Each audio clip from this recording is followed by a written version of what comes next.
नेता ने बयान दिया, उन्होंने कहा खोदा डूंगर और निकाली चुहिया। भाई मुझे चूहिया ही निकालनी थी, वही तो सब खा जाती है चोरी छुपी से। नमस्कार, स्वागत है आपका आवाज अड्डा पे। और आज हम चर्चा करेंगे कि नोटबंदी के 50 दिन के बाद क्या हाल है, कितनी सफल रही और कितनी असफल रही। क्योंकि 50 दिन खत्म हो गए और सबके मन में सवाल उठ रहा है कि इसकी सफलता का पैमाना क्या माना जाए, कितना काला धन बाहर आ गया है या फिर अभी मुश्किल का एक दौर और आएगा। क्योंकि कल प्रधानमंत्री जी एक बार फिर से देश को संबोधित करने वाले हैं और उन्होंने इशारा भी किया है कि बेनामी प्रॉपर्टी पर उनकी नजर है। तो ये सारे बड़े सवाल मन में हमारे हैं और इन्हीं का आज हम जवाब लेने की कोशिश करेंगे कि ये मामला कहां तक आगे और खिंचेगा और हमारी आपकी जिंदगी कितनी आसान होगी। और इसीलिए हम आवाज अड्डा पे आज एक ट्विटर पोल भी चला रहे हैं रोज की तरह, जिसमें हम ये सवाल पूछ रहे हैं कि नोटबंदी के 50 दिन के बाद क्या हालात सामान्य हो गए हैं। इसलिए आप अपना जवाब मुझे दे सकते हैं हाँ या ना में। आप हमारे ट्विटर हैंडल यानी आवाज के ट्विटर हैंडल पर जाइए CNBC_आवाज पे और अपना पोल दीजिए। और इसको शो के दौरान और शो के अंत में हम नतीजा दिखाएंगे कि आपकी राय क्या थी हमारे इस सवाल पे। तो आवाज अड्डा पे इस चर्चा को आगे बढ़ाने के लिए हमारे साथ जो पूरा एमिनेंट एक पैनल तैयार हुआ, जिसमें भारतीय जनता पार्टी की ओर से उनके राष्ट्रीय प्रवक्ता नरेंद्र तनेजा जी हमारे साथ शामिल हो रहे हैं।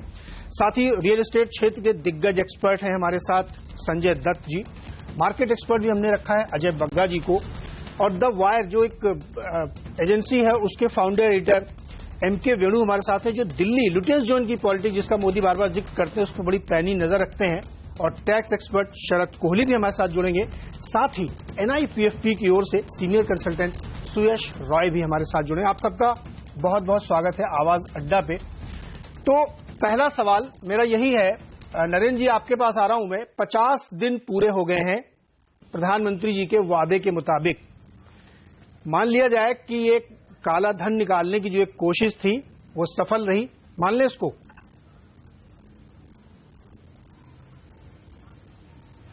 बिल्कुल, काला धन को जो उस पर हमला आघात करने की कोशिश, पूरी जो अर्थव्यवस्था जिस हिसाब से 70 साल से हमारी बनी थी, जिसमें काली इकोनॉमी, काला धन, बेईमानी, भ्रष्टाचार, ये इसकी धुरी को बदलना, इसका ट्रांसफॉर्मेशन की शुरुआत कर देना। और जिस हिसाब से 50 दिनों में जो सरकार ने किया वो तो अहम है ही है, लेकिन जिस हिसाब से देश के आम आदमी ने इसको सपोर्ट किया, चाहे वो गरीब था, किसान था, मजदूर था, मिडिल क्लास था, जितनी एंथुजियाज्म और उत्साह के साथ उसने सपोर्ट किया, तो ये एक बहुत बड़ा अपने में वो है। और साथ में ये है कि जो बीच बीच में इसके इम्प्लीमेंटेशन को लेकर के काफी लोगों को परेशानी भी हुई, इस बात को लेकर के हमको भी परेशानी हुई, हमको बहुत अच्छा नहीं लगा। क्योंकि जब परेशानी होती है किसी भी नागरिक को, तो सरकार को, रूलिंग पार्टी को उससे बहुत ज्यादा तकलीफ होती है, और हमको तकलीफ हुई। लेकिन अब हमने ये देखा है कि 50 दिनों के अंदर जिस हिसाब से जो ट्रांसफॉर्मेशन की दिशा में बढ़ गए हैं, परेशानियां काफी हद तक कम हो गई हैं। अभी भी कुछ पॉकेट्स हैं जहां लोगों को असुविधा हो रही है, हम इस बात को जानते हैं, लेकिन आने वाले 20-25 दिन में वो भी खत्म हो जाएगी। तो मुझे लगता है आपकी सबकी समझ के लिए मुझे एक वो पैरामीटर बताइए जिस पे मैं मान लूं कि ये सफल है। कोई एक पैरामीटर बताइए आप। बहुत बढ़िया आपने बात कही। देखिए, सबसे बड़ी जो सफलता की ये बात है कि सबसे बड़ा पैरामीटर ये है कि एक भारतीय आज, चाहे वो कितना भी अमीर हो, चाहे कितना भी गरीब हो, उसको एक बात समझ में आ गई कि अगर हमने अपने देश को खुशहाल बनाना है, अर्थव्यवस्था को मजबूत बनाना है, तो इसकी बुनियाद ईमानदारी पर रखनी पड़ेगी। और ये बात गरीब से गरीब, दूर से दूर दराज के आदमी से लेकर के बंबई का सबसे अमीर आदमी, विचार सबको समझ में आया ये संदेश कि अगर ये विचार है मजबूत बनाना और विचार से कोई असहमत नहीं हो सकता, लेकिन इस विचार को अमली जामा देने के लिए, प्रैक्टिकलिटी में प्रूव करने के लिए हमें कुछ टेस्टिमनी देनी पड़ती हैं। जो वादा किया गया था कि बहुत बड़ी संख्या में काला धन है, कुछ बाहर आएगा, तो मैं वो फिगर सुनना चाह रहा था जो आप नहीं बता रहे हैं मुझे, कि वो एक कोई फिगर, वो कोई एक डेटा आप मुझे दे दें कि देखिए ये हमने वादा किया था और ये हो गया। बिल्कुल नीरज, एक 30 सेकंड जी, 30 से 30 सेकंड देखिए, जिस हिसाब से हमने ये देखा, कल वित्त मंत्री ने इसके बारे में बताया कि जो हमारे कुल मिलाकर के जो डिजिटल प्लेटफॉर्म को यूज करके ट्रांजैक्शन में 1500% की बढ़ोतरी, डायरेक्ट एंड इनडायरेक्ट टैक्सेस में जो बढ़ोतरी हुई है, वो इस बात को दर्शाती है कि किस हिसाब से लोगों ने उसको माना है कि भाई ठीक है उनके पास था, लेकिन अब वो व्हाइट इकोनॉमी और पारदर्शिता में जाने। और दूसरी बात, जितना पैसा बैंकों में आया है उनमें का बहुत बड़ा हिस्सा वो पैसा है जो कि ब्लैक इकोनॉमी से आया। आने वाले दिनों में स्पष्ट फिगर उसके लिए सामने आएगी, सरकार भी रखेगी, लेकिन ये स्पष्ट है, ये संकेत है, काफी संकेत है जिस हिसाब से पैसा आया, जहां जहां लोगों ने 50 करोड़। चलिए तनेजा जी, मैं आपकी बात को थोड़ा इस पर्सपेक्टिव में रखता हूं कि जब लोगों के पास विकल्प नहीं है, जो अब जनता की सेवा, कैश नहीं है उनके पास, तो कोई चॉइस नहीं है कि वो डिजिटल पेमेंट पे जाएंगे और उसका बढ़ा हुआ एक आंकड़ा देखने को मिलेगा। वेणु सर आपके पास आते हैं, यही सवाल मेरा आपसे भी है। तनेजा जी का आपने जवाब भी सुना और आज 50 दिन के बाद वित्त मंत्री जी ने भी प्रेस कॉन्फ्रेंस की और मोदी जी ने भी आज एक इवेंट में बातें कही। आप संतुष्ट हैं, सफल हैं, मानते हैं इसको, इस एक्सरसाइज को पूरी? देखिए, पहली बात तो मैं ये कहूंगा कि मोदी जी ने खुद बोला और बीजेपी के सब लीडरों ने भी बोला और तनेजा साहब भी इससे सहमत होंगे कि मोदी जी ने एक प्रॉमिस, एक लॉन्ग टर्म प्रॉमिस हिंदुस्तान की जनता को, एक प्रॉमिसरी नोट आप मान लीजिए दिया है कि भाई आगे जाके लॉन्ग टर्म गेन होगा, शॉर्ट टर्म पेन सभी एडमिट कर रहे हैं। तनेजा साहब ने भी कहा, कल मैं संतोष गंगवार साहब को सुन रहा था, मिनिस्टर ऑफ स्टेट फाइनेंस, उन्होंने कहा भी वो राजस्थान के गांव में उन्होंने भी बहुत तकलीफ देखी है। उन्होंने ये भी बोला कि लोग कह रहे हैं उनको बड़ा अटपटा सा लग रहा है, उन्होंने शब्द यूज किया कि अटपटा सा लग रहा है कि हो क्या रहा है, मगर उन्होंने ये भी कहा कि इस अटपटापन के पीछे एक हम आगे जाके एक बड़ा विजन, एक क्लीन वे ऑफ लाइफ दिखाएंगे। तो ये मुझे लगता है कि अभी तक ये बात थोड़ी एब्स्ट्रैक्ट है और मैं बिल्कुल सहमत हूं कि मोदी जी को टाइम दिया जाए, आगे एक साल बाद दिखाएं। और मार्केट पार्टिसिपेंट्स जो है सारे बोल रहे हैं कि वित्त जो इकोनॉमिक स्थिति, जो इकोनॉमी को शॉक मिला है, उससे रिकवरी में टाइम लगेगा। आपके बहुत बड़े जो इंडिया के जो फॉरेन इन्वेस्टर है, समीर अरोड़ा, उनको सुन रहा था, मेरे अच्छे जानकार है, वो हमेशा इंडिया के प्रति बहुत ही मतलब इंडिया बुल माना जाता है उनको। उन्होंने आपके चैनल को कल बताया कि मिनिमम 6 महीने मिनिमम जो मार लगी है, जितना अनएम्प्लॉयमेंट हुआ है छोटे उद्योगों में, कंस्ट्रक्शन सेक्टर में, ये चीजें सरकार को अब अच्छी तरह आकलन करना पड़ेगा और व्हाइट पेपर निकालें और पूरी तरह बताएं क्या हुआ। और दूसरी बात, जो डिजिटल ट्रांजैक्शन के आंकड़े हैं आरबीआई के, अक्टूबर के महीने में 51,000 करोड़ का डिजिटल पेमेंट हुआ था, जो पॉइंट ऑफ सेल रिटेल में, जो नवंबर में आके वो 35,000 करोड़, कम से कम 40% गिरा है, केवल डिजिटल कंजम्पशन ही गिरा। तो कंज्यूमर्स भी थोड़े एकदम सहमे हुए हैं। अभी तक मेरे को पूरा अंदेशा नहीं कि कब ये कंज्यूमर एकदम बाहर आके पहले की तरह खुल के खर्चेगा।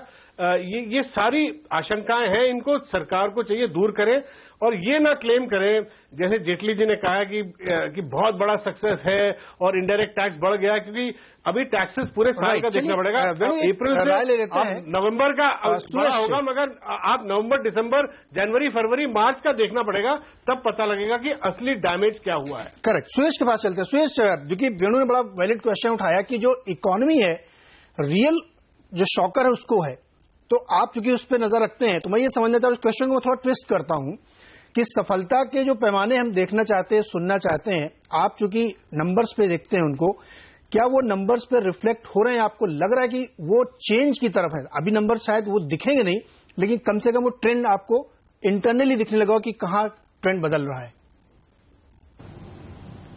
देखिए, ये जो निर्णय लिया था, इसमें खास तौर पर 2 फायदों की बात कही गई थी। एक तो कि कालाधन पे एक अटैक होगा, कालाधन जो रखे हैं उनको नुकसान पहुंचेगा, और दूसरा जो जाली नोट है उन पे नुकसान पहुंचेगा।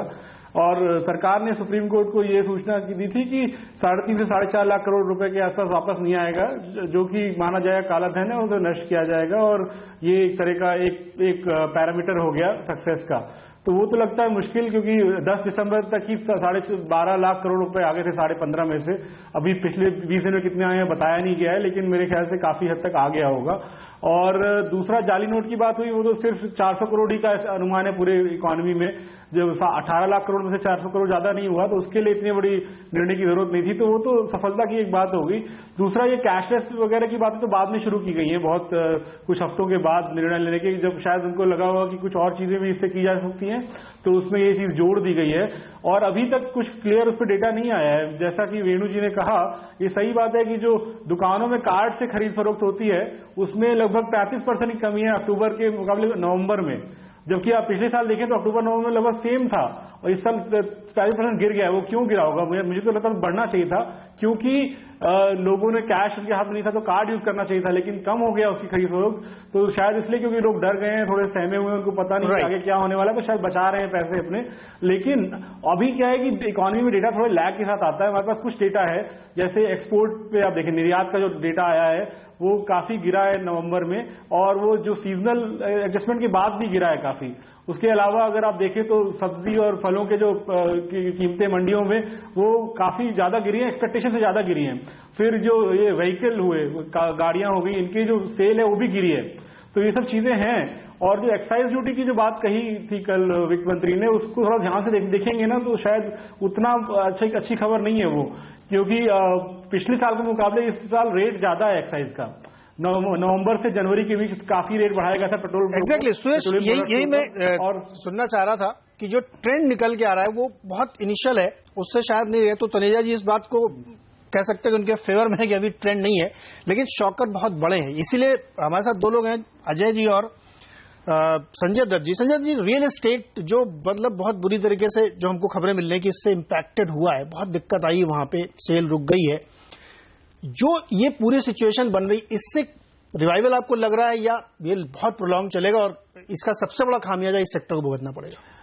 रियल एस्टेट में काफी स्टेजेस में कैश का इन्वेस्टमेंट होता है। सभी को मालूम है कि इंडिया में एग्रीकल्चरल लैंड में इन्वेस्टमेंट करी जाती है और फिर उसके बाद उसको कन्वर्ट करके डेवलपमेंट स्टेज पे लिया जाता है और फिर उसमें डेवलपमेंट होती है।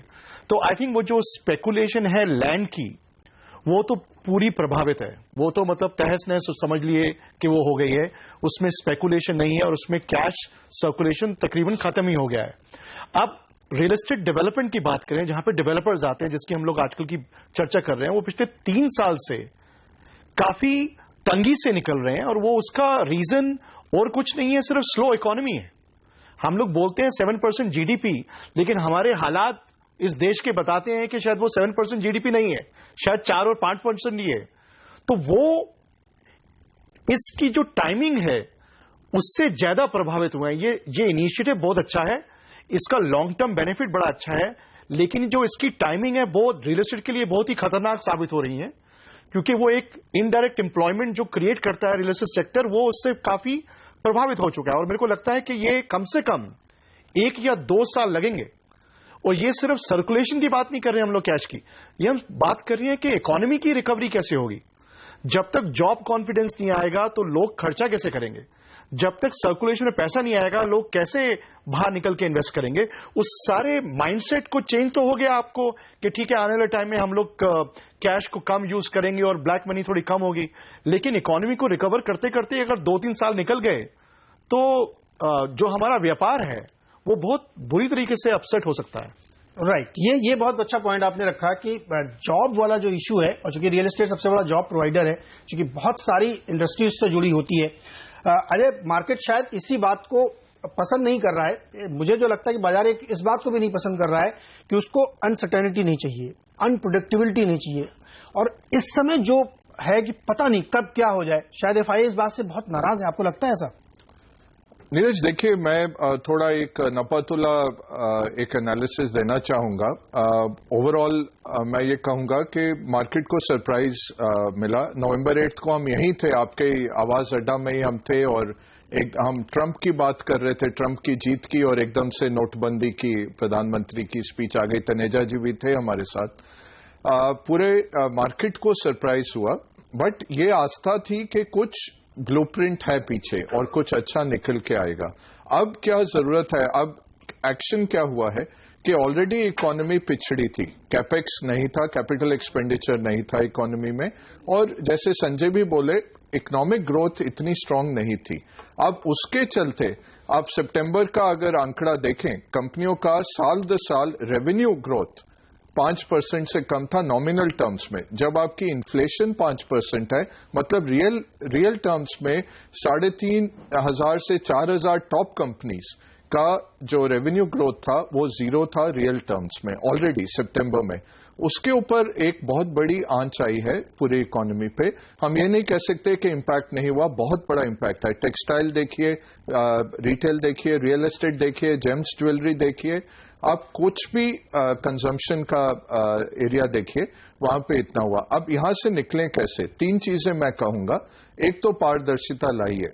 आप आरबीआई के पास सब आंकड़े हैं, आप उनको डिक्लेयर करिए, इतना आया, इतना हमने मार्केट में छोड़ा है पैसा, इतना टाइम हमें लगेगा, आप हमारे साथ बने रहिए। लोगों को ये जरूर बताना है। दूसरी बात है, क्या मेजर्स लिए जाएंगे? पॉलिसी सर्टेनिटी चाहिए। मार्केट को पॉलिसी अनसर्टेनिटी में तो लोग बेच के निकल जाएंगे इस मार्केट से। तीसरी बात है मॉनेटरी और फिस्कल स्टिमुलस की जरूरत है। मॉनेटरी में आरबीआई फेल हो गया। जब उनकी पिछली पॉलिसी आई, आप उसके मिनट्स देखिए, वो इन्फ्लेशन की बात कर रहे हैं। भारत का बच्चा जानता था डिफ्लेशन इतनी स्ट्रांग आ गई भारत में क्योंकि कंजम्पशन नहीं। आप वेणु जो नंबर्स दे रहे हैं वो दिखाते हैं कि आपकी कंजम्पशन गिर गई, सब लोग बैठ गए हैं नोट लेके। बिल्कुल मॉनेटरी आरबीआई ने फेल किया। फिस्कल में गवर्नमेंट के पास ज्यादा एम्यूनिशन नहीं है। हमारा देश पूरा देखें, अगर फेडरल गवर्नमेंट का बजट देखें तो 13 लाख करोड़ हम कमाते हैं, 19 लाख करोड़ हम खर्चते हैं हर साल, और 6 लाख करोड़ का हम एक लोन उठाते हैं मार्केट से जीसेक इश्यूएंस के तौर पे। तो ऑलरेडी आमदनी अठन्नी खर्चा रुपया था भारत में, आप कहां से खर्च कर पाएंगे? एग्जैक्टली यही बात थी कि एक तो डबल झटका लगा, और दूसरा जिस तरीके से ये सारी चीजें निकल के आ रही हैं, एक यूएस का झटका। यूएस में अपनी वहां की इकोनॉमी इतनी रिवाइव करी, अगर मुझे वहां 15% मिड कैप में रिटर्न मिल रहा तो भारत में पैसे क्यों लगाऊंगा? ये भी एक बड़ा क्वेश्चन। अजय से एग्री करेंगे। लेकिन जो दूसरा है, तनेजा जी आपके पास फिर आ रहा हूं मैं। प्रधानमंत्री जी कल फिर से संबोधित करने वाले हैं, और बाजार के सबके लोगों में उनके अंदर एक आशंका सा है कि कल क्या बोलेंगे वो, क्योंकि जो काले धन के खिलाफ मुहिम उन्होंने छेड़ी है उसमें बहुत सारी रैलियों में, बहुत सारी पब्लिक चीजों में उन्होंने इशारा किया है कि बेनामी प्रॉपर्टी वाला जो कानून है उसको बहुत सख्ती से लागू किया जाएगा।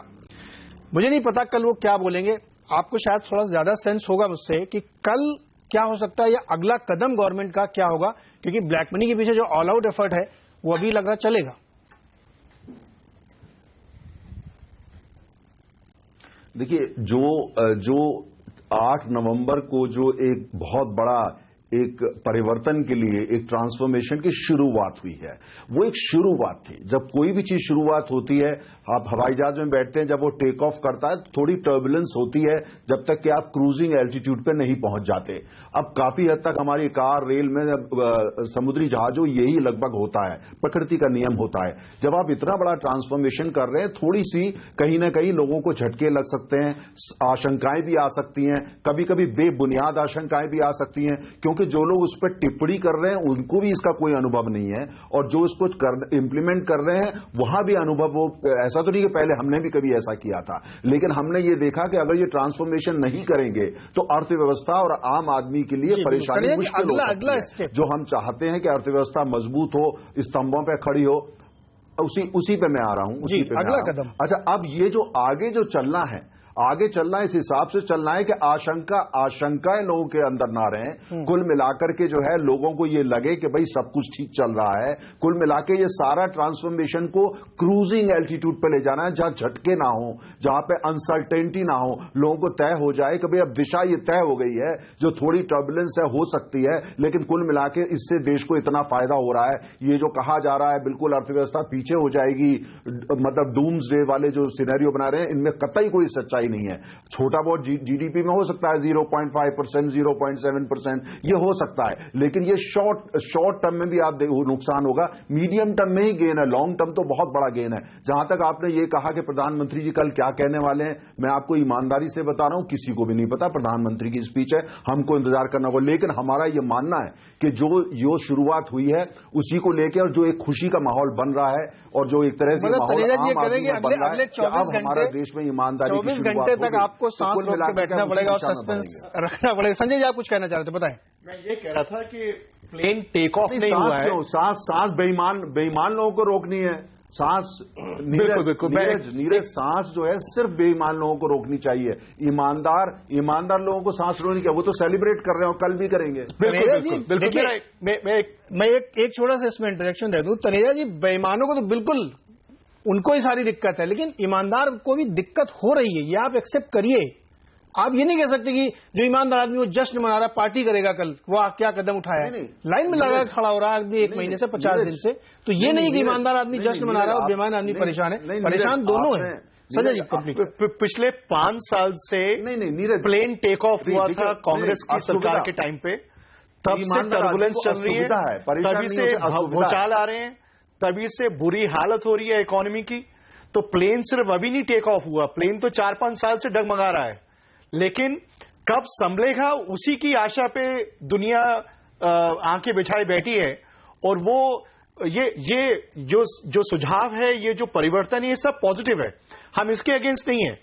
हम सिर्फ ये चाहते हैं कि इस देश को कब स्टेबिलिटी मिलेगी, इस देश के जो युवक हैं उन सबको कब जॉब मिलेगी, जो जितने ले ऑफ्स हो रहे हैं, जितने आईटी सेक्टर कॉर्पोरेट वर्ल्ड में अर्निंग्स कम हो रही है और जॉब लॉसेस हो रहे हैं, वो कब संभलेंगे, कब हमारी नीतियां स्टेबल होंगी, कब इंटरनेशनल इन्वेस्टर और इसमें इन्वेस्ट करेंगे, कब हमारी डॉलर और रुपी स्टेबल होगा, कब ये इकोनॉमी स्टेबल होगी। तो ये ठीक है, आपका प्लेन उड़ा है और थोड़ी टर्बुलेंस होती है, लेकिन भाई साहब ये पिछले 4-5 साल से चल रही है। चलिए, मैं इससे पहले कि आगे बढ़ाऊं, इसको सुन लेते हैं। पूर्व वित्त मंत्री चिदम्बरम जी ने आज सरकार के इस रिपोर्ट कार्ड पे क्या रिएक्शन दिया।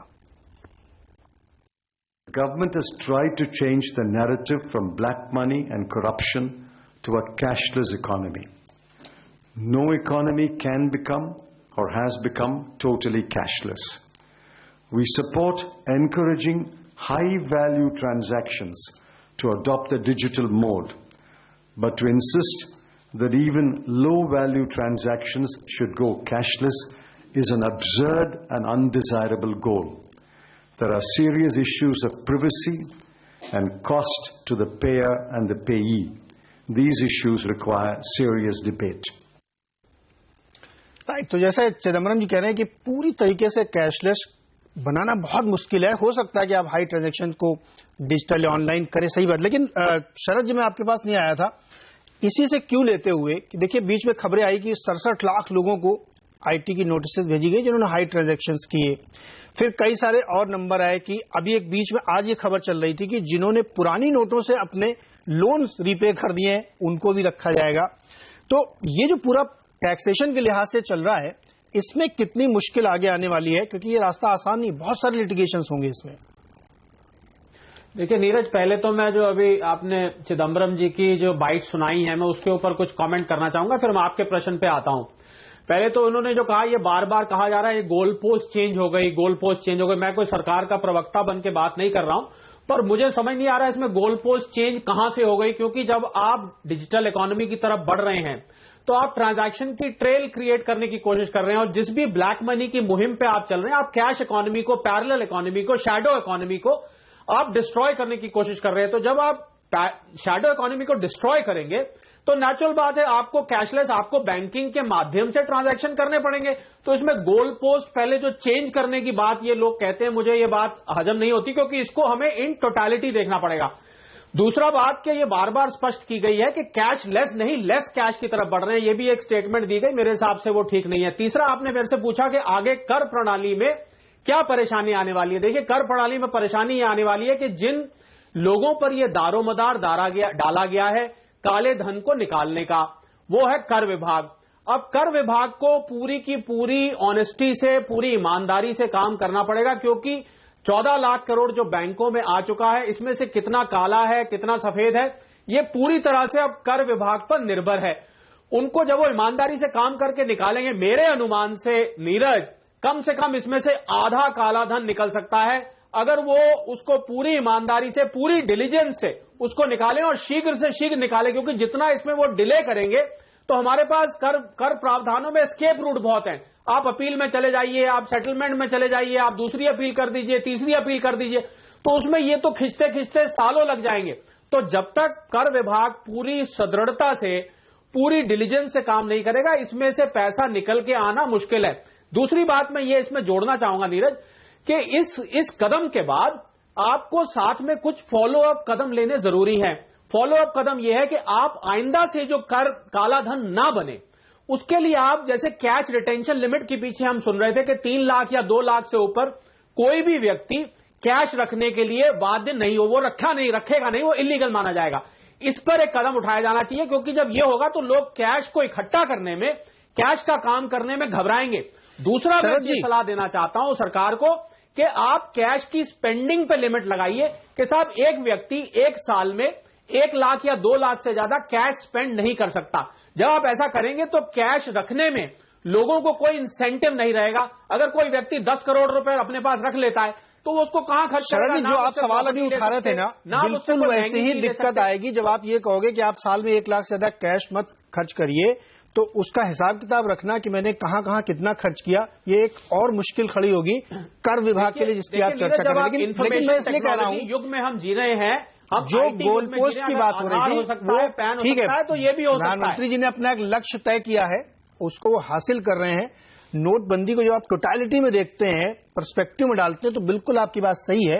लेकिन 8 नवंबर की स्पीच जब आप सुनिए तो उसमें इस बात का कोई जिक्र नहीं था कि वो digital economy, less cash economy बनाना चाहते हैं। ये सब बातें बाद में आई है, इसलिए बातें सुन लीजिए पहले, क्योंकि 14-15 लाख कैश आने की उम्मीद नहीं थी। पहले लग रहा था कि 4-5 लाख करोड़ नहीं आएंगे। बहरहाल ये एक फ्रिंज का इशू है, इसको अब डिस्कस करने का कोई मतलब नहीं। वेणु, मैं आपके पास आता हूं। एजम्पशन है आपका, अपना एजम्पशन, क्योंकि ये जो बार बार चीजें निकल के अब आ रही है कि लोगों की जिंदगी कैसे बेहतर बने। देखिए, तमाम सारे लोगों से आप बात कर लिए, अभी भी कोई ये बताने की स्थिति में नहीं। नरेंद्र जी, आपके पास आ रहा हूं मैं, कि बैंकों से विड्रॉल कब आप ईज कर देंगे, एटीएम से आप विड्रॉल कब ईज कर देंगे, लिमिट कब खत्म कर देंगे, कोई बोलने के लिए तैयार नहीं है। 50 दिन मांगेंगे तो 50 दिन हो गए। बताइए वेणु, क्या एक्सपेक्ट करें? मैं नीरज, मुझे आप बिल्कुल मैं कहना चाहता हूं कि हाँ कंप्लीट करें। मेरे से पूछ रहे हैं आप? जी। हाँ, नहीं, मैं दोबारा आपसे कह रहा हूं, और मैं तनेजा जी से भी मेरी ये विनती है कि अपने पार्टी या सरकार को बोलें कि जैसे अजय बग्गा जी बोल रहे थे, कम से कम एक व्हाइट पेपर तो निकालें कि इकोनॉमी को जो शॉक लगा है, इसके जो नेगेटिव्स क्या हैं और इसको कैसे एड्रेस करना है। अभी बजट आने वाला है, क्या पॉलिसीज लानी है, इसके बजाय कि ये कहें कि भाई it is a huge success. अभी इतना मतलब मत बोलिए कि ह्यूज सक्सेस है, अभी आगे जाके हमें पता लगेगा कि क्या मतलब नुकसान हुए।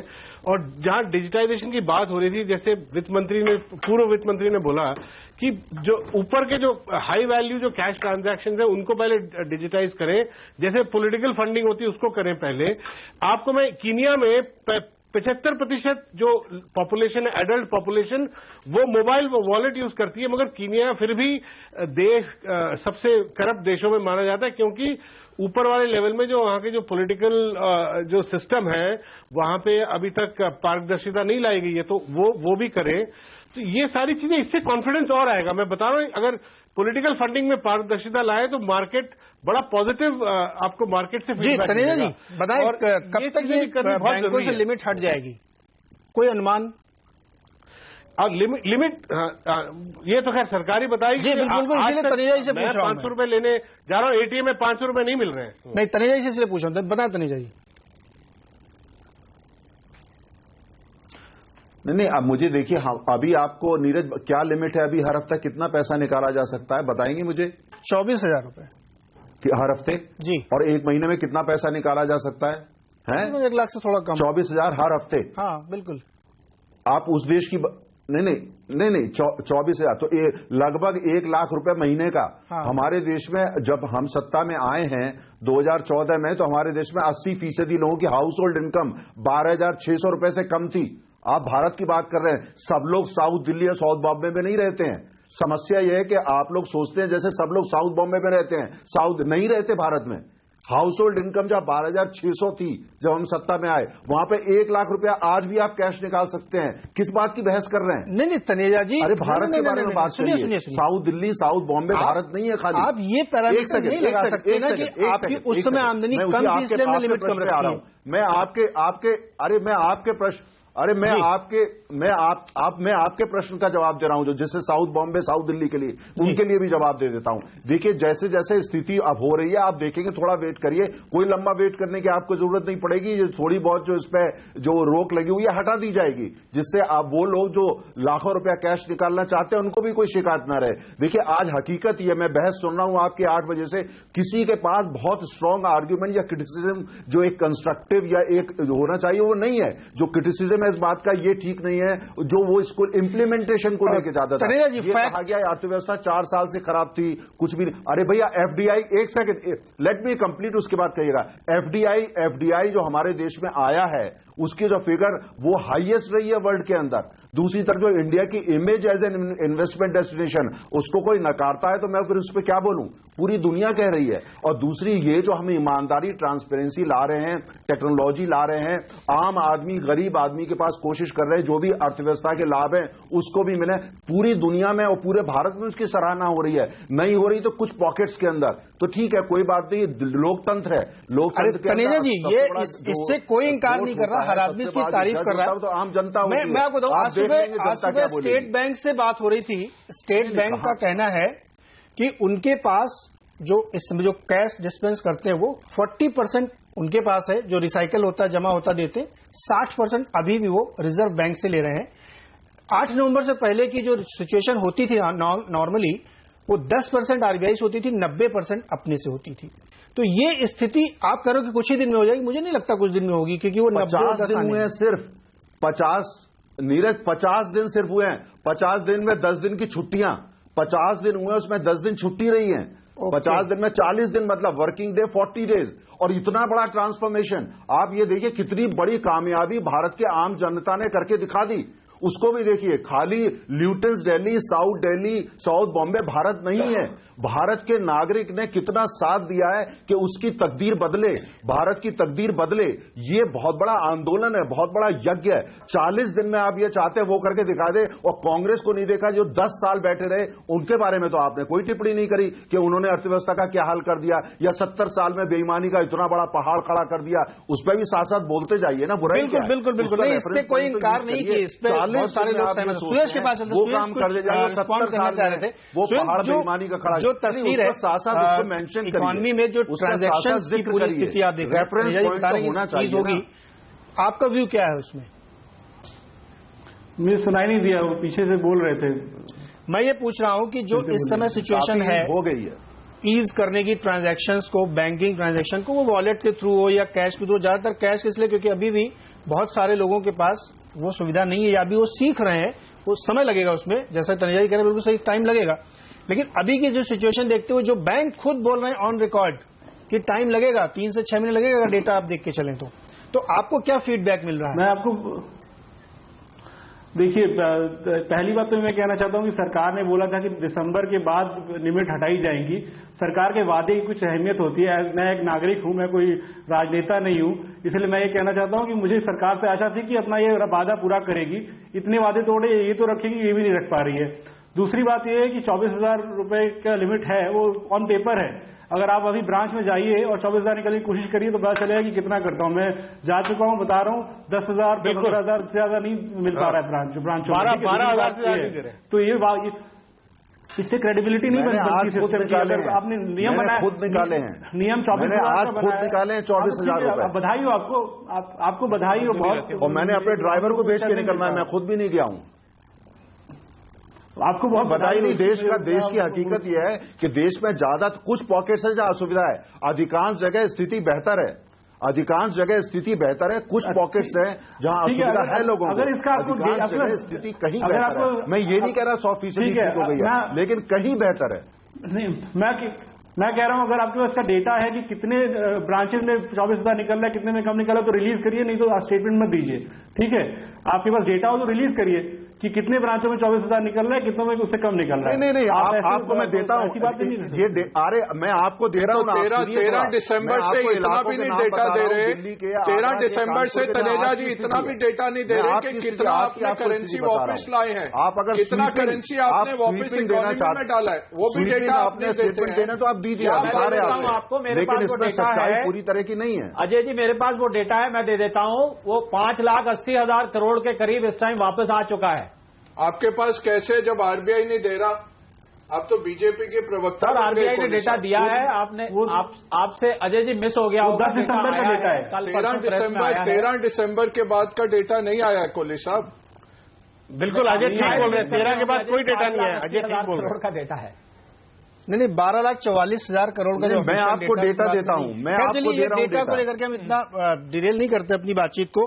बातचीत जो देखिए तनेजा जी, आप इसको समझिए, आप नाराज मत होइए। आपकी जो स्पिरिट है कहने की, उससे किसी का कोई इंकार नहीं है। हर आदमी आपके इस फैसले के साथ, और जो प्रधानमंत्री जी करना चाहते हैं उससे सब सहमत हैं। हम जो चर्चा करना चाह रहे हैं, जो प्रॉब्लम कर जाए, कि आप कम से कम एक हमें रोड मैप दीजिए फैक्ट के साथ कि देखिए ये दिक्कत है, इतने दिन और चलेगी। हमको पता नहीं है ना कि कितने दिन चलेगी, वो बढ़ती जा रही है, रोज चीजें बदल जाती हैं, तो एक मन में आशंका, डर होता है।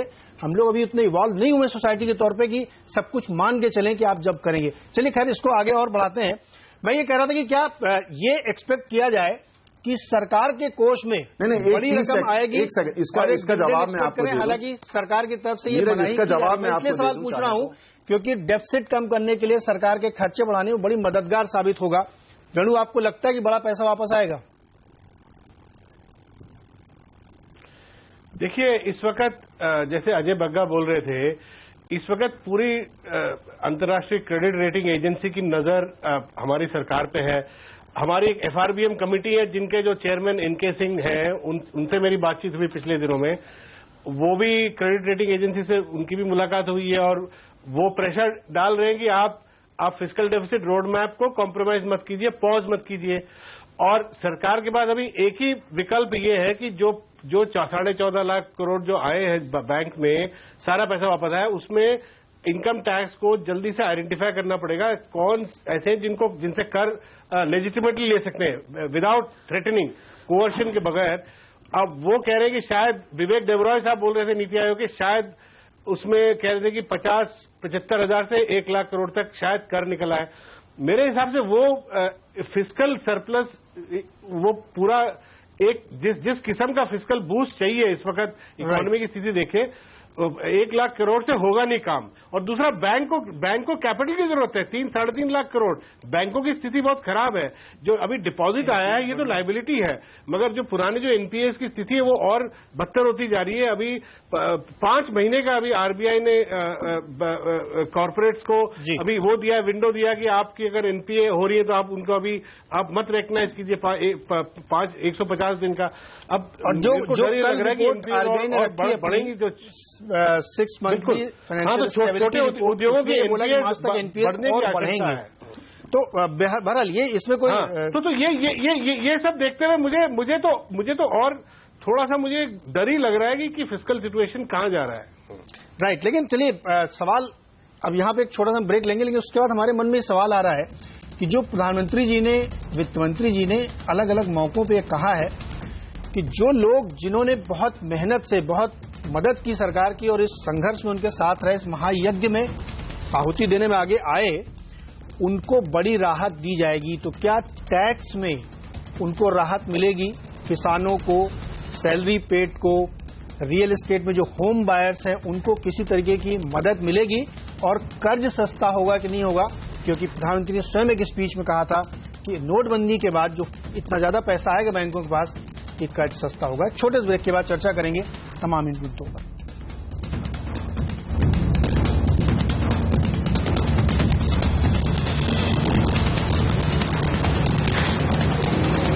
एक बार फिर से स्वागत है आपका आवाज अड्डा पे, और हम चर्चा कर रहे हैं नोटबंदी के 50 दिन के बाद कैसी तस्वीर बदली। और ट्विटर पे हमारा एक पोल चल रहा है जिसपे हम आपसे पूछ रहे हैं कि नोटबंदी के 50 दिन के बाद क्या हालात सामान्य हो गए।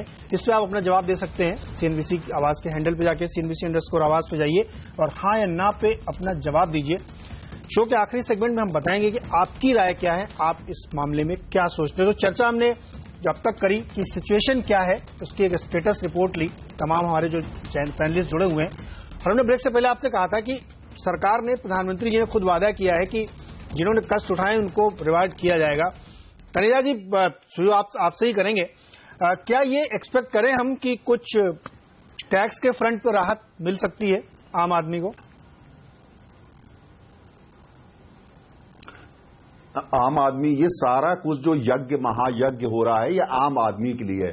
देखिए, जब बैंकों के पास पैसा ज्यादा होगा और कहीं ना कहीं आने वाले समय में आप देखेंगे, मैं ये नहीं कह रहा कि पार्टी की तरफ से मैं कि हमारी कोई औपचारिक, मैं कह रहा हूं कि आने वाले दिनों में जब इतना पैसा है, सरकार की पॉलिसी है, तो लो इंटरेस्ट जो ब्याज दरें नीचे आएंगी। जब ब्याज दरें नीचे आएंगी तो क्रेडिट जो है ऑफ टेक उसका बढ़ेगा। तो मानी हुई बात है, कहीं ना कहीं उससे जो है मैन्युफैक्चरिंग में फायदा होगा, उससे डिमांड बढ़ेगी, कंजम्पशन बढ़ेगा। वो सारा जो अर्थशास्त्र की जो सारी प्रतिक्रियाएं होती हैं और सुक्रियाएं होती हैं वो सारी होंगी। रियल एस्टेट के बारे में हम मेरे एक साथी ने यहां पर टिप्पणी करी। देखिए, हमारा फोकस क्या है? हमारा भारतीय जनता पार्टी सरकार का फोकस है हर आदमी को अपना घर मिले। हम ये नहीं कह रहे ऐसा घर हो जो महल हो, ताजमहल बना दें। हम उनके लिए ताजमहल के लिए काम कर ही नहीं रहे हैं। हम तो आम आदमी के पास घर होना चाहिए। कैसे उसका घर बने, उसका रेगुलेशन कैसा होना चाहिए, उसके लिए लोन सस्ते दामों पर कैसे उसको उपलब्ध हो, उसका जो इन्वेस्टमेंट है वो सुरक्षित कैसे हो, उसका घर सुरक्षित कैसे हो, बिल्डर लेकर के पैसा लेकर के भाग ना पाए, ऐसे घर बने जिसमें आम आदमी भारत का रह सके, मध्य वर्ग का आदमी रह सके। तो आप ये देखेंगे आने वाले समय के अंदर कि रियल एस्टेट में तो आप देखेंगे एक जबरदस्त बूम होगा। लेकिन कैसा बूम? जो लोग घर चाहते हैं घर बनेंगे वहां पे। वो सटोरियों के लिए, स्पेक्युलेटर्स के लिए, उनके लिए हमारी सरकार काम नहीं करती और ना करेंगे हम उनके लिए। जो 2-2000 के कलर ब्रोशर लेकर के आते हैं और ठग लेते हैं लोगों को। आप क्या एक्सपेक्ट करते हैं, क्या सुनना चाहते हैं? एक सेकंड मुझे कम, आपने सवाल किया, आप सुन लीजिए। सवाल किया, सुन लीजिए। उसके बाद अच्छा, आपने ये कहा कुल मिलाकर के हमारा ये है कि जो लोग प्रगति चाहते हैं वो रियल एस्टेट में हो या किसी भी सेक्टर में हो, जो वास्तव में जो हमारा मिशन है कि आम आदमी, मध्य वर्ग, उसको साथ देना और जो भी परिवर्तन ला रहे हैं अर्थव्यवस्था में, जो भी लाभ होते हैं उससे उसको फायदा में, जो इस यज्ञ में शामिल है उसके चेहरे पे स्माइल रहेगी। जो सोचता है होशियार है, आम आदमी के साथ आप क्या सुनना चाहते हो? मैं उसकी नींद हराम कर देंगे। मैं चाहता हूं, फर्स्ट ऑफ ऑल मैं चाहता हूं कि सब ये समझे कि हम लोग ये चर्चा नहीं कर रहे कि ये इनिशिएटिव गलत है या अच्छा है। ये सब मानते हैं कि अच्छा है। मैं रियल एस्टेट की बात कर रहा था। भाई साहब को शायद मालूम नहीं होगा कि पिछले 2 सालों में जितने रेडी रेकनर्स हैं स्टेट्स में, मुंबई, दिल्ली, बैंगलोर, कहीं पे भी जाइए, जहां पे प्रीमियम्स होते हैं वो सब बढ़ चुके हैं। तो और उसमें जो 35% कंपोनेंट होता है रियल एस्टेट का, उसमें सरकार के टैक्सेस, स्टेट लेवल की बात कर रहा हूं, सरकार के taxes, premiums, permissions, delays, cost of debt, वो सब मिलाएंगे, उसका निचोड़ ये है कि प्राइसेस बढ़े हैं। और ये आपने शायद अफोर्डेबल हाउसिंग की आप बात करने की कोशिश कर रहे थे, वो पिछले 10 साल से इस देश में कोशिश ही है। और वो जनता अभी भी उनको घर नहीं मिले हैं, और वो घर इसलिए नहीं मिले हैं कि लैंड जो है वो इतना महंगा है कि डेवलपर्स वो बनाने नहीं चाहते। आपकी सरकार ने कोशिश जरूर करी है कि अफोर्डेबल होम्स में इंसेंटिव दिया जाए, 30 स्क्वायर मीटर, 60 स्क्वायर मीटर, बहुत ही अच्छी पॉलिसी थी। एफडीआई रिलैक्सेशन थी, बहुत ही अच्छी पॉलिसी थी। लेकिन आप ग्राउंड में जाके आप देखिए उसमें कितना काम हुआ है, उसमें आपको काम नजर नहीं आएगा। और वो काम इसलिए नजर नहीं आएगा क्योंकि डेवलपर्स अभी कमा ही नहीं रहे हैं। डेवलपर्स, उनके पास पैसा ही नहीं है, लिक्विडिटी नहीं है, उनके जो इन्वेस्टमेंट है वो सब फंसी हुई है एग्जिस्टिंग प्रोजेक्ट्स में। अब आप साउथ दिल्ली की बात करें या साउथ बॉम्बे की बात करें, रियलिटी ये है कि developers make projects for profitability. उनको कोई शौक नहीं है कि वो किसी रिमोट जगह में जाके गरीबों के लिए मकान बनाए और उसमें पैसे कमाएं, वो तो प्रॉफिट के लिए कमाते हैं। प्रॉब्लम यह है कि स्टेट लेवल पे स्टेट्स ही कमा रही हैं, क्योंकि उनका स्टैंप ड्यूटी और रजिस्ट्रेशन जो कलेक्शन है वो इतना गिर गया है कि उसको बढ़ाने के चक्कर में वो प्रीमियम्स और प्रीमियम्स ठोके जा रहे हैं। तो रियलिटी, असलियत ग्राउंड में क्या है, आपकी ईमानदारी, आपकी नियत मैं सब समझता हूँ सरकार की अच्छी है, नहीं, और हम उसको सपोर्ट करते हैं। संजय, मैं इसमें इंटरवीन करूंगा। मेरा सवाल ये है स्ट्रेट, नहीं उसमें देखिए तनेजा जी, एक मिनट मैं अपनी बात रखूंगा। एक सेकंड मुझे कि क्या हम ये एक्सपेक्ट कर रहे हैं? नीरज 10 सेकंड, बहुत अहम पॉइंट है नीरज, बहुत अहम पॉइंट है। बोलिए। नीरम अहम पॉइंट है, 10 सेकंड मुझे देखिए, जो अफोर्डेबल हाउसिंग है हम चाहते हैं उसको मेन स्ट्रीम करना, वो मार्जिनल चीज ना हो, वो मेन स्ट्रीम हो। और जो जैसे आपने जो जो कहा है, आप जैसे जो एक्सपर्ट है इसको जानते हैं, हम चाहते हैं आप और सजेशन दें, आप हम लोगों को बताइए कि कैसे हम वो कर सकते हैं, जो जो कमियां हैं उसको ठीक कर सकते हैं। सर हमने कभी नहीं कहा कि हम आपसे ज्यादा जानते हैं, आप हमको बताइए, आप मुझे आप इस इकोनॉमी को चलाइए, आप अफोर्डेबल हाउसिंग को मेन स्ट्रीम, ये युवक जो हैं ये मकान लेंगे और इकोनॉमी चल पड़ेगी। आप पहले जॉब क्रिएट्स करिए सर। नहीं, मेरा सवाल देखिए ये है, सिंपल सा सवाल है कि स्वयं सरकार की तरफ से ये कहा गया है कि आपके लिए कर्ज सस्ता होगा। संजय जी एक मिनट, कर्ज सस्ता होगा ये कहा गया है, मैं ये जानना चाहता हूं कि कब होगा कि नहीं होगा। और जो टैक्स की बातें बहुत चल रही कि ईमानदार लोगों को रिवार्ड किया जाएगा, मैं भी चाहता हूं, बहुत ज्यादा इंतजार नहीं करना पड़ेगा आपको। तो मैं बहुत ज्यादा इंतजार नहीं करना पड़ेगा। मैं आपसे ये जानना चाहता हूं कि सरकार इस दिशा में क्या सोच रही है। आप भाजपा के प्रवक्ता, और आपको सेंस होगा कि हमको भविष्य में अगले 1-2 महीने में कुछ सुनने को मिलेगा, एक बोल्ड बजट आएगा कि नहीं आएगा, बोल्ड बजट में क्या होगा, किसानों को मदद मिलेगी कि नहीं मिलेगी, ये सब चीजें हमें बताइए प्रैक्टिकली। देखिए, मैं आपको यही बता रहा हूं कि देखिए, जो हम जिस तरीके से हमने देखा कि पूरे देश के खास तौर से मध्य वर्ग गरीब आदमी ने पूरा साथ इस महायज्ञ में दे रही है, और जाहिर है उसी के लिए काम करा जा रहा है। तो ये पूरा जो परिवर्तन ट्रांसफॉर्मेशन की शुरुआत हुई है, जैसे जैसे इसके लाभ मिलते जाएंगे वो आम आदमी को, मध्य वर्ग को पास ऑन किए जाएंगे, तमाम शक्लों में करे जाएंगे, चाहे वहां उसको टैक्स में बेनिफिट दिया जाए या उसके लिए आसान कर दिया जाए, वो अपना घर बना सके, अपने बच्चे के लिए शिक्षा प्रदान कर सके, मैन्युफैक्चरिंग यूनिट बना सके, लोन लेकर के कुछ उद्योग धंधा शुरू कर सके, कुल मिलाकर खुद जीवन पहले से बेहतर हो सके। बिल्कुल आप ये देखेंगे, ये जो इसकी शुरुआत आप नए साल से भी देखेंगे, और हमारा ये लंबे समय तक हमारा इसी पे कमिटमेंट है। अब मैं स्पेसिफिक आपको नहीं दे सकता बजट से पहले, क्योंकि वो गलत होगा और मुझे कहना भी नहीं चाहिए, लेकिन मैं आपको सिर्फ ये बता सकता हूं कि अब आप ये देखेंगे इस बजट से आगे कि ये जो कुछ भी है उससे सबसे बड़ा फायदा देश के आम आदमी को होने वाला है, और उसके चेहरे पर मुस्कान आए, हम उसी के लिए 24 घंटे काम कर रहे हैं। बिल्कुल बिल्कुल। अजय, आप रिएक्ट करना चाह रहे थे? जी बिल्कुल। अगर नीरज देखें लास्ट बजट में जिस तरह फिस्कल डेफिसिट काबू में किया गया, बहुत बड़ा थम्स अप गवर्नमेंट को मिला। 19 फरवरी के दिन ही मार्केट बढ़ा और उसके बाद तेजी से बढ़ा, फिर उसके बाद कुछ परेशानियां आई, मार्केट गिरा। तो ओवरऑल बहुत इस सरकार से आशाएं हैं। मैं बहुत खुश हूं जिस तरह तनेजा जी ने बात की, क्योंकि पहले मैं डर गया था जब ये बोले कि नहीं, वो लग रहे थे जैसे पुरानी सरकारें बोलती थी कि फिर आप आ जाओ इलेक्शन जीत के और फिर हम देखेंगे। अभी जो ये कह रहे हैं बात के सुझाव लाइए, करिए, बहुत लोग ऐसे हैं जो सुझाव देने को तैयार हैं। बहुत अच्छा काम किया सरकार ने। नोटबंदी भी बहुत अच्छी है। नोटबंदी बताइए कैसे वो करा जाए। तनेजा जी 2 मिनट। तो नोटबंदी भी बहुत अच्छा है। ओनली थिंग मैं ये कह रहा हूं कि अभी जरूरत है कि इकोनॉमी स्टॉल हो रही है। आप बोल सकते हैं नहीं हो रहा ये सब, आप दूसरी बात है कैशलेस और ये सब करने में बहुत टाइम लगेगा।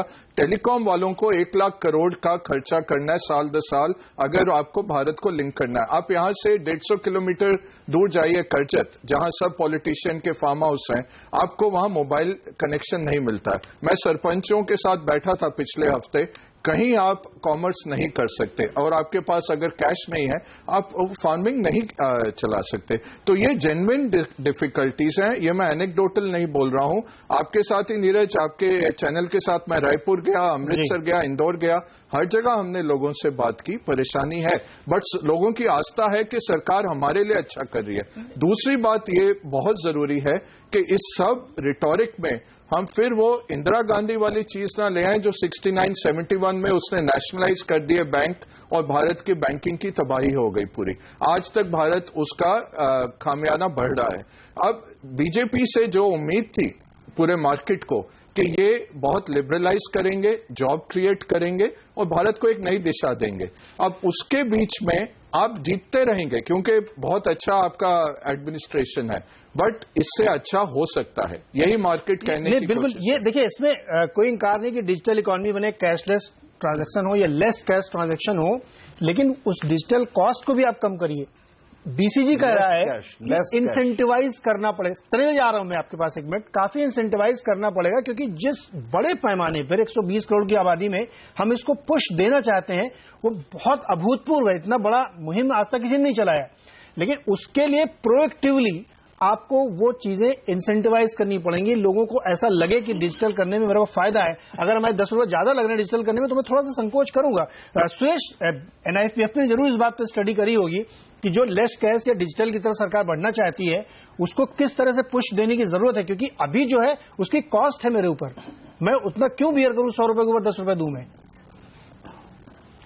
देखिए, सबसे अच्छा इंसेंटिव तब बनेंगे जब माहौल ऐसा बनेगा कि लोग अपने आप कैश छोड़ के और कैशलेस की तरफ जाएं। वो कब बनेगा?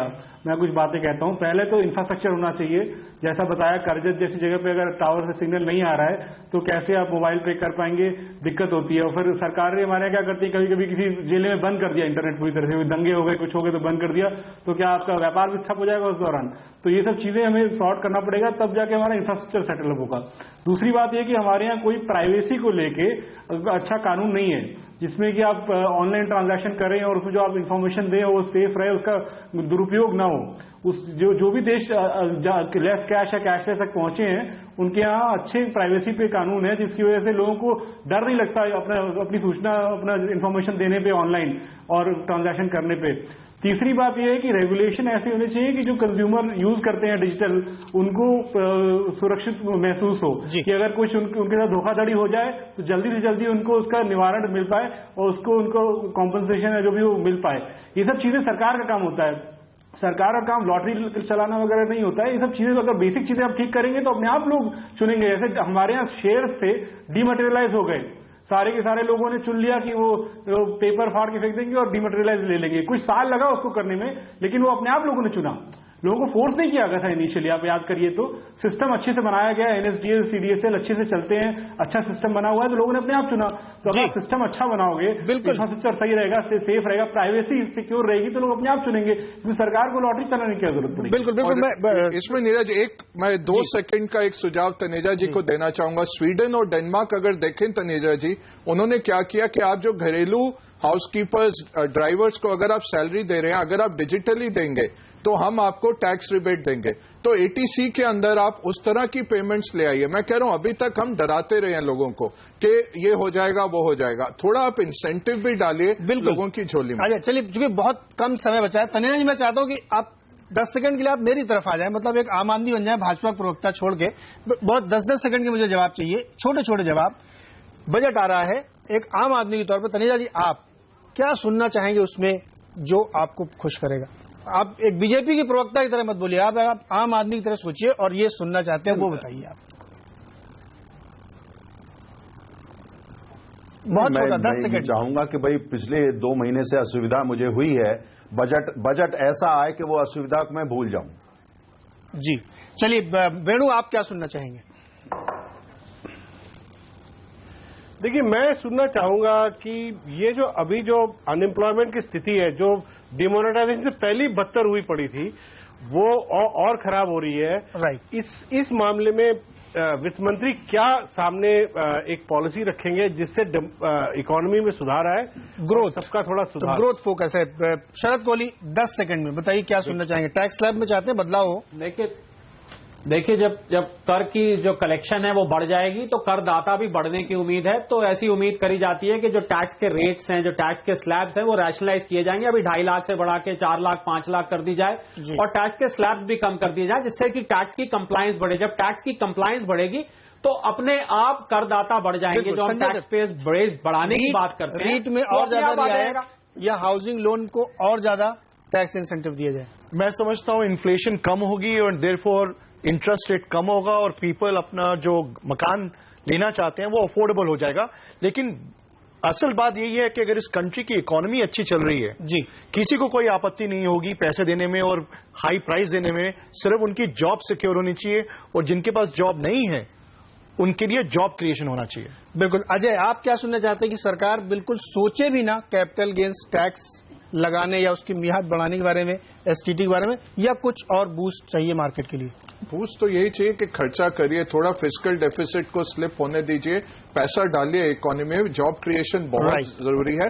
और कंजम्पशन, जो कोहली साहब भी बोले कि आप पर्सनल टैक्स रेट कम करिए या वो बढ़ाइए उसकी मियाद, 5 लाख तो मिनिमम ही मुझे लगता है। अगर आप देखें नीरज, 10 लाख तक जो भरते हैं टैक्स रिटर्न, उनका 87% है। अगर आप 10 लाख तक टैक्स छोड़ दें, आपके टैक्स वालों के पास इतना टाइम लग जाएगा कि असली गुनहगारों के पीछे वो जा सकेंगे। जी सुयश, 10 सेकंड में बताइए, क्या आप क्या चीज सुनना चाहेंगे बजट में? मैं बताता हूँ जो चीज मैं नहीं सुनना चाहता। मैं नहीं चाहता कि ये फिस्कल डेफिसिट को बढ़ाएं, क्योंकि ये 0.5% भी अगर बढ़ाएंगे तो 50-60 हजार करोड़ रुपए होता है, उससे कुछ होगा नहीं। लेकिन देश की जो नीतियां हैं उसमें विश्वास लोगों का कम होगा और उसके नुकसान ज्यादा है, इसलिए वो चीज नहीं करनी चाहिए। बाकी जो इसी फिस्कल स्पेस के अंदर जो कर सकते हैं वही करना है। एक अर्थशास्त्री और एक मार्केट पार्टिसिपेंट के व्यूज बिल्कुल डिफरेंट हैं। एक चाहते हैं कि डेफिसिट बढ़े, एक चाहते हैं ना बढ़े। और हमने जो पोल पूछा था कि लोगों की जिंदगी कितनी आसान हुई, हालात सामान्य हुई, देखिए तकरीबन बराबर है। 52% लोग कह रहे हैं कि हाँ सामान्य हुए हालत, और 48% लोग कह रहे हैं कि सामान्य नहीं हुए हैं। तो तनेजा जी, ये पोल आपको भी मद्देनजर रखना चाहिए कि हालात अभी उतने नॉर्मल नहीं हुए। हमारा पोल कह रहा है, ये हम आप नहीं कह रहे हैं, ये आम जनता कह रही है। लेकिन उम्मीद ये करते हैं कि कल प्रधानमंत्री जो अपनी स्पीच देंगे उसमें कुछ राहत के और बड़े ऐलान होंगे। ये सब हम सबकी शुभकामना और इच्छा है कि हम कुछ अच्छा सुने प्रधानमंत्री जी के मुंह से। इसी के साथ शो यहां पे हम खत्म करेंगे, लेकिन आवाज का सिलसिला CNBC आज तक जारी रहेगा।